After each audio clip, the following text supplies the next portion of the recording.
தமிழக மக்கள் அனைவருக்கும் வணக்கம். இன்றைக்கி நம்ம டிஎன் கவர்மெண்ட் ஜாப் சேனலில் எதை பற்றி பார்க்க போகிறோம் அப்படின்னு பார்த்தீங்கன்னா, நம்ம தமிழக அரசு மாவட்ட ஆட்சியர் அலுவலகம், அதாவது பார்த்திங்கன்னா கலெக்டர் ஆஃபீஸ்லேருந்து ஒரு புதிய நோட்டிஃபிகேஷன் அஃபிஷியலாக ரிலீஸ் பண்ணியிருக்காங்க. அதை பற்றின ஃபுல் டீட்டெயில்ஸ் தான் இந்த வீடியோவில் நம்ம பார்க்க போகிறோம். ஸ்கிப்பை நாம் முழுமையாக பாருங்கள், அப்போ தான் முழுமையான தகவலை உங்களால் தெரிஞ்சுக்க முடியும்.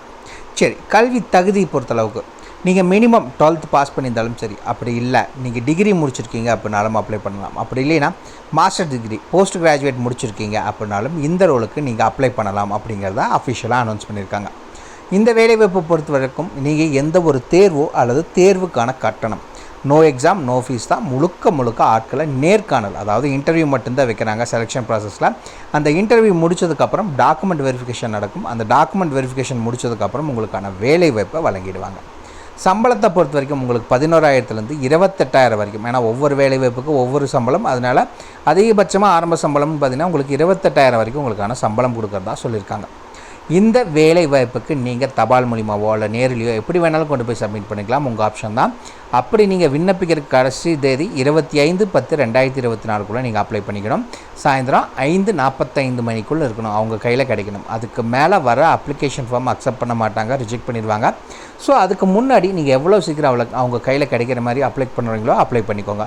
ஆல்மோஸ்ட் உங்களுக்கு பார்த்திங்கன்னா 2 வாரத்துக்கு மேலேயே டைம் இருக்குது. ஸோ உடனே அப்ளை பண்ணுங்கள். இந்த வேலை வாய்ப்பை பொறுத்த வரைக்கும் தகுதி விருப்பம் இருக்க யாராக இருந்தாலும் சரி தாராளமாக அப்ளை பண்ணிக்கலாம். இதுக்கு யாரெல்லாம் விண்ணப்பிக்கலாம், எப்படி விண்ணப்பிக்கலாம் போன்ற முழு தகவலை தெரிஞ்சுக்கிறதுக்கு முன்னாடி இன்னும் நம்ம டிஎன் கவர்மெண்ட் ஜாப் சேனலை சப்ஸ்கிரைப் பண்ணாதவங்க மறக்காமல் சப்ஸ்கிரைப் பண்ணுங்கள். இந்த வீடியோவுக்கு மறக்காமல் ஒரு லைக் கொடுங்க. நீங்கள் கொடுக்குற ஒவ்வொரு லைக்கும் எங்களுக்கு அடுத்த வீடியோ போட ரொம்பவே மோட்டிவேட்டாக இருக்கும். வீடியோ டிஸ்கிரிப்ஷனில் நம்ம டெலிகிராம் குரூப் மற்றும் வாட்ஸ்அப் குரூப்போட லிங்க் இருக்குது. இன்னும் ஜாயின் பண்ணாதவங்க கட்டாயம் ஜாயின் பண்ணிக்கோங்க. அப்போ தான் உங்கள் மாவட்டத்தில் வர வேலைவாய்ப்பு மட்டும் இல்லாமல் மத்திய அரசு வேலை, மாநில அரசு வேலை, தபால் துறை, காவல்துறை, ரயில்வே துறை போன்ற அனைத்து துறைகளிலிருந்து ஒரு வேலைவாய்ப்புகளை உடனுக்குடன் உங்களால் தெரிஞ்சுக்க முடியும். அதே வீடியோ டிஸ்கிரிப்ஷன் மற்றும் கமெண்ட்டில் இந்த வேலைவாய்ப்புக்கான அஃபிஷியல் நோட்டிஃபிகேஷன் லிங்க்கும் ப்ரொவைட் பண்ணியிருக்கோம். உள்ளே போங்க, கிளியராக படிங்க, அப்புறமா அப்ளை பண்ணுங்கள். என்றைக்குமே அஃபிஷியல் நோட்டிஃபிகேஷனை படித்து பார்க்காம அப்ளை பண்ணாதீங்க. நம்ம டெலிகிராம் குரூப் மற்றும் வாட்ஸ்அப் குரூப்போட லிங்கை உங்கள் நண்பர்களுக்கும் ஷேர் பண்ணுங்கள். அவங்களும் ஜாயின் பண்ணட்டும், அவங்களுக்கும் ரொம்பவே யூஸ்ஃபுல்லாக இருக்கட்டும். வாங்க உள்ளே போய் முழுமையான தகவல் என்ன அப்படிங்கிறத பார்க்கலாம். ஃப்ரெண்ட்ஸ், பார்த்திங்கன்னா இதுதான் இந்த வேலைவாய்ப்புக்கான அஃபிஷியல் அப்ளிகேஷன் ஃபார்ம். கவர்மெண்ட் சைட்லேருந்து இந்த அப்ளிகேஷன் ஃபார்ம் தான் கொடுத்துருக்காங்க. நீங்கள் அப்ளை பண்ணுறீங்க அப்படின்னா மறக்காமல் இந்த அப்ளிகேஷன் ஃபார்ம் தான் டவுன்லோட் பண்ணி அப்ளை பண்ணிக்கணும். சரி, என்னென்னலாம் ஃபில் பண்ணலாம் அப்படிங்கிறத பார்க்கலாம். ஃபஸ்ட்டு மேலே எடுத்துனே டாப்பில் application form for the post of, நீங்கள் என்ன பதவிக்கு அப்ளை பண்ண போகிறீங்களோ அந்த பதவியின் பெயர் என்ன அப்படிங்கிறத கிளியராக மென்ஷன் பண்ணுங்கள்.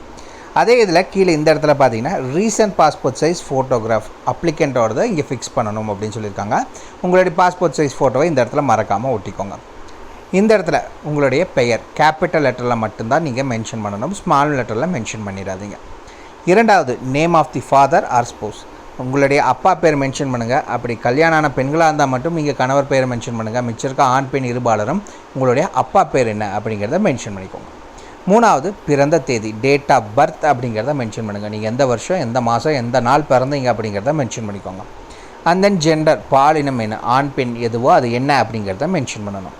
அண்ட் தென் என்ன ஏஜ் லிமிட் கேட்டிருக்காங்க, அதாவது 1/10/2024 வச்சு உங்களுக்கான வயது என்ன, இப்போ வரைக்கும் 1 அக்டோபர் 2024 உங்களுக்கான ஏஜ் என்னாச்சு அப்படிங்கிறது கேட்டிருக்காங்க. அது என்னங்கிறத மென்ஷன் பண்ணுங்கள். அண்ட் தென் மேரிட்டல் ஸ்டேட்டஸ், உங்களுக்கு கல்யாணம் ஆயிருச்சா இல்லை டிவோர்ஸா இல்லை நீங்கள் இன்னும் சிங்கிளாக இருக்கீங்களா என்ன அப்படிங்கிற டீட்டெயில்ஸை மென்ஷன் பண்ணுங்கள். அண்ட் தென் பார்த்தீங்க அப்படின்னா address for communication in capital letters, இதையும் நீங்கள் கேபிட்டல் லெட்டரில் மட்டும்தான் மென்ஷன் பண்ணணும். டோர் நம்பர்லேருந்து பின்கோட் வரைக்கும் எல்லா டீட்டெயில்ஸும் கிளியராக மென்ஷன் பண்ணிக்கோங்க. அண்ட் தென் உங்களுடைய mobile number, phone number, mobile நம்பர்னு கேட்டிருக்காங்க. 2 நம்பர் இருக்குன்னா 2 நம்பர் மென்ஷன் பண்ணுங்கள், ஒரு நம்பர் இருக்குன்னா ஒரு நம்பரை மென்ஷன் பண்ணுங்கள். 2 நம்பர் கொடுத்தீங்க அப்படின்னா ஒரு நம்பருக்கு ரீச் பண்ண முடியலனா இன்னொரு நம்பருக்கு ரீச் பண்ணுவாங்க. அண்ட் தென் இமெயில் ஐடி, மறக்காமல் உங்களுடைய மின்னஞ்சல் முகவரியும் மென்ஷன் பண்ணிக்கோங்க. அண்ட் தென் பார்த்தீங்கன்னா எஜுகேஷன் குவாலிஃபிகேஷன்ஸ்க்கான ப்ரூஃப் கம்பல்சரி வேணும். நீங்கள் என்ன படிச்சிருக்கீங்க அப்படின்னு மென்ஷன் பண்ணுறீங்களோ அதுக்கான ப்ரூஃப் கம்பல்சரி வேணும். அதை இதில் மென்ஷன் பண்ணிவிட்டு மறக்காமல் உங்கள் ப்ரூஃபையும் வச்சு அனுப்பிச்சி விட்ருங்க.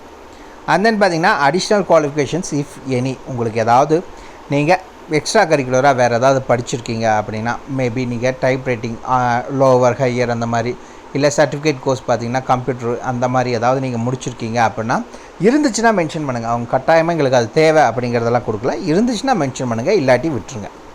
அண்ட் தென் பார்த்தீங்கன்னா details of working experience enclose the copy of the relevant experience சர்டிஃபிகேட்ஸ்னு கேட்டிருக்காங்க. உங்களுக்கு ஏதாவது முன் அனுபவம் இருந்துச்சு அப்படின்னா இதில் லைனாக சீரியல் நம்பர் போட்டுக்கோங்க. அதே மாதிரி எங்கே வேலை செஞ்சீங்க, name of the organisation, designation, years of experience, from date, to date, number of years.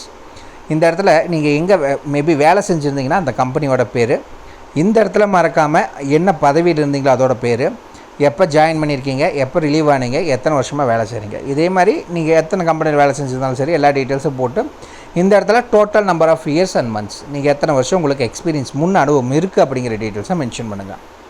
And then பார்த்தீங்கன்னா கீழே இந்த இடத்துல மறக்காமல் உங்களுடைய நேம் என்ன அப்படிங்கிறது இந்த இடத்துல மென்ஷன் பண்ணிக்கோங்க. அதுக்கு அடுத்தது இந்த இடத்துல உங்களுடைய நேம் மென்ஷன் பண்ணணும். இந்த இடத்துல சிக்னேச்சர் ஆஃப் த அப்ளிகண்ட், யார் அப்ளை பண்ண போகிறீங்களோ அவங்களுடைய கையெழுத்தை மறக்காமல் போட்டு அனுப்புங்க.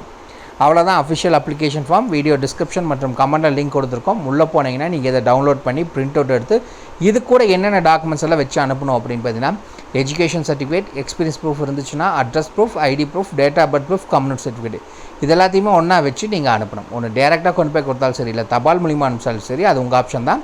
25 அக்டோபர் 2024 கூட நீங்கள் அப்ளை பண்ணணும் அப்படிங்கிறத அறிவிச்சிருக்காங்க. சரி வாங்க நோட்டிஃபிகேஷனை பற்றின தகவல் என்னங்கிறத பார்க்கலாம். மக்களே பார்த்தீங்கன்னா இதுதான் இந்த வேலைவாய்ப்புக்கான அஃபிஷியல் நோட்டிஃபிகேஷன். இதுவும் வீடியோ டிஸ்கிரிப்ஷன் லிங்க் கொடுத்துருக்கோம். நீங்கள் மறக்காமல் இதை டவுன்லோட் பண்ணி கிளியராக படித்து பார்த்துட்டு அப்ளை பண்ணிக்கோங்க. ஃபஸ்ட்டு எடுத்தோன்னே இந்த இடத்துல மேலேயே மென்ஷன் பண்ணிட்டாங்க, இதுக்கான லாஸ்ட் டேட் 25 அக்டோபர் 2024 தான். அதுக்குள்ளே நீங்கள் அப்ளை பண்ணணும். சரிங்களா? ஃபஸ்ட்டு மேலே பதவியின் பெயர் என்ன படிச்சிருக்கணும், வயது வரம்பு என்ன அப்படிங்கிறத கொடுத்துட்டாங்க. ஃபஸ்ட்டு வேலைவாய்ப்பு என்ன அப்படின்னு பார்த்தீங்க அப்படின்னா பிறத்தொடர்பு பணியாளர், அவுட்ரீச் ஒர்க்கர் அப்படிங்கிறத சொல்லியிருக்காங்க. இந்த அவுட்ரீச் ஒர்க்கருக்கான மாத ஊதியம் எவ்வளோ அப்படின்னு பார்த்தீங்கன்னா 10,592 ரூபாய் உங்களுக்கான மாத சம்பளம் வழங்குறதா அறிவிச்சிருக்காங்க. இந்த வேலை வாய்ப்புக்கு நீங்கள் உங்களுக்கான கல்வி தகுதி என்னவாக இருக்கணும் அப்படின்னு பார்த்தீங்கன்னா 12ஆம் வகுப்பு தேர்ச்சி பெற்றிருக்கணும் அப்படிங்கிறத சொல்லியிருக்காங்க. அதே மாதிரி பார்த்திங்கன்னா உங்களுக்கு வேலையின் அனுபவம் உள்ளவர்களாக முன்னுரிமை வழங்கப்படும். உங்களுக்கு முன் அனுபவம் இருந்துச்சு அப்படின்னா முன்னுரிமை வழங்கப்படும் அப்படிங்கிறத சொல்லியிருக்காங்க. இல்லைன்னா 12th பாஸ் முடிச்சிருந்தாலே நீங்கள் இந்த வேலைக்கு அப்ளை பண்ணிக்கலாம். ஏஜ் லிமிட்டை பொறுத்த வரைக்கும் நீங்கள் 1/10/2024 கால்குலேட் பண்ணி 40 வயதுக்கு உட்பட்டவராக இருக்கணும். 40 வயதுக்கு மேலே இருக்கக்கூடாது. 18லேருந்து 40 வயதுக்கு உள்ளே இருந்துச்சுன்னா நீங்கள் அப்ளை பண்ணுறதுக்கு எலிஜிபிள்.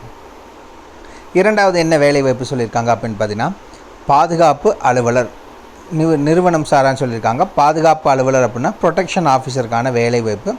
மாத ஊதியம் பார்த்திங்கன்னா 27,804 ரூபா உங்களுக்கான மாத சம்பளம். கல்வி தகுதியை பொறுத்தளவுக்கு நீங்கள் முதுகலை பட்டம், அதாவது போஸ்ட் கிராஜுவேட் முடிச்சிருக்கோம். எதுலேன்னு பார்த்தீங்கன்னா சமூக பணி, சமூகவியல், குழந்தைகள் வளர்ச்சி, மனித உரிமை, பொது நிர்வாகம், உளவியல், மனநலம், சட்டம், பொது சுகாதாரம், சமுதாய வள மேலாண்மை, இவற்றில் ஏதாவது ஒன்றில் நீங்கள் முதுகலை பட்டம், அதாவது போஸ்ட் கிராஜுவேட் டிகிரி முடிச்சிருக்கணும். அப்படி இல்லை அப்படின்னா அல்லது அப்படின்னு கொடுத்துருக்காங்க. அது இல்லை, அது நான் படிக்கலை அப்படின்னா நீங்கள் இளங்கலை பட்டம் பெற்றுக்கணும். இந்த இடத்துல கொடுத்துருக்காங்க இளங்கலை பட்டம் பெற்றுக்கணும். எதில் அப்படின்னு பார்த்தீங்கன்னா சமூக பணி, சமூகவியல், குழந்தைகள் வளர்ச்சி, மனித உரிமைகள், பொது நிர்வாகம், இளங்கலை பட்டம் மற்றும் பெண்கள் மற்றும் குழந்தைகள் மேம்பாட்டு, உளவியல், மனநலம், சட்டம், பொது சுகாதாரம், சமுதாய வள மேலாண்மை, இதில் இளங்கலை பட்டம் முடித்துட்டு கூடவே பார்த்தீங்கன்னா 2 வருஷம் 2 ஆண்டுகள் அனுபவம் உள்ளவர்கள் இந்த வேலைவாய்ப்புக்கு நீங்கள் அப்ளை பண்ணலாம் அப்படிங்கிறத சொல்லியிருக்காங்க. இது இல்லாமல் கணினி அறிவு உடையவராகவும் இருத்தல் வேண்டும். கம்ப்யூட்டருக்கான நாலேஜ் உங்களுக்கு இருந்துச்சுன்னா போதும், இந்த வேலைவாய்ப்புக்கு அப்ளை பண்ணிக்கலாம். அதாவது சிம்பிள் தான். போஸ்ட் கிராஜுவேட் முடிச்சிருந்தால் உங்களுக்கு எக்ஸ்பீரியன்ஸ் தேவை கிடையாது. இதே நீங்கள் கிராஜுவேட் தான் முடிச்சிருக்கீங்க, 2 வருஷம் உங்களுக்கு வந்து எக்ஸ்பீரியன்ஸ் வேணும்னு சொல்லியிருக்காங்க. இந்த வேலைவாய்ப்புக்கான ஏஜ் லிமிட் அப்படின்னா 40 வயதுக்குள்ளே, இதுவும் சேம் அதே தான் சொல்லியிருக்காங்க. 1/10/2024 அன்று 40 வயதுக்கு உட்பட்டவராக இருத்தல் வேண்டும் அப்படிங்கிறத அறிவிச்சிருக்காங்க. இந்த வேலைவாய்ப்புக்கு நீங்கள் அப்ளை பண்ண வேண்டிய லாஸ்ட் டேட் அப்படின்னு பார்த்தீங்கன்னா 25/10/2024 சாயந்தரம் 5:30 மணிக்குள் நீங்கள் அப்ளை பண்ணணும்னு சொல்லியிருக்காங்க. எந்த முகவரிக்கு அப்படின்னு பார்த்தீங்கன்னா மாவட்ட குழந்தைகள் பாதுகாப்பு அலுவலர், மாவட்ட குழந்தைகள் பாதுகாப்பு அலகு, 3வது தளம், இணைப்பு கட்டிடம், மாவட்ட ஆட்சியர் அலுவலகம், நாகர்கோயில் 629001. நாகர்கோயில் கலெக்டர் ஆஃபீஸில் நீங்கள் டிசிபியூ, டிஸ்ட்ரிக்ட் சைல்டு ப்ரொடெக்ஷன் யூனிட் டிபார்ட்மெண்ட்டில் தான் இதுக்கான வேலைவாய்ப்பு. தகுதி விருப்பம் இருக்க யாராக இருந்தாலும் அப்ளை பண்ணிக்கோங்க. 25/10/2024 தான் லாஸ்ட் டேட். ஓகே மக்களே, ஏதாவது டவுட் இருந்துச்சுன்னா மறக்காமல் கமெண்ட் பாக்ஸில் கமெண்ட் பண்ணுங்கள். உங்களை நாளைக்கு நான் வேறு சூப்பரான வீடியோ மூலிமா சந்திக்கிறேன். மிக்க நன்றி.